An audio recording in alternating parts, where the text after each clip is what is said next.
जब मूसा की संहिता के अनुसार शुद्धिकरण का दिन आया तो वे बालक को प्रभु को अर्पित करने के लिए यरूशलेम ले गए, जैसा कि प्रभु की संहिता में लिखा है, हर पहलौठा बेटा प्रभु को अर्पित किया जाए। और इसलिए भी कि वे प्रभु की संहिता के अनुसार पंडुकों का एक जोड़ा या कपोत के 2 बच्चे बलिदान में चढ़ाए। उस समय यरूशलेम में सिमेओन नामक एक धर्मी तथा भक्त पुरुष रहता था। उसे पवित्र आत्मा से यह सूचना मिली थी कि वो प्रभु के मसीह को देखे बिना नहीं मरेगा। वो पवित्र आत्मा की प्रेरणा से मंदिर आया। माता पिता शिशु ईसा के लिए संहिता की रीतियां पूरी करने जब उसे भीतर लाए तो सिमेओन ने ईसा को अपनी गोद में ले लिया और ईश्वर की स्तुति करते हुए कहा, प्रभु अब तू अपने वचन के अनुसार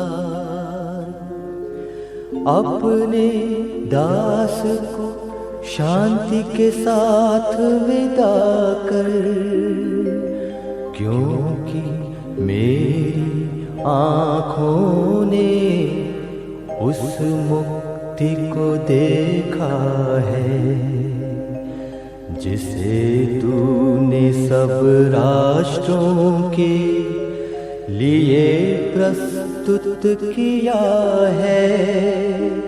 ये गैर यहूदियों के प्रबोधन के लिए ज्योति है और तेरी प्रजा इज़राइल का गौरव। बालक के विषय में ये बातें सुनकर उसके माता पिता अचंभे में पड़ गए।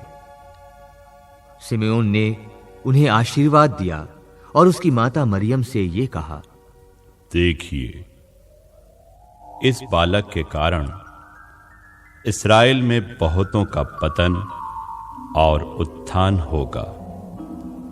ये एक चिन्ह है जिसका विरोध किया जाएगा। इस प्रकार बहुत से हृदयों के विचार प्रकट होंगे और एक तलवार आपके हृदय को आर पार बेधेगी।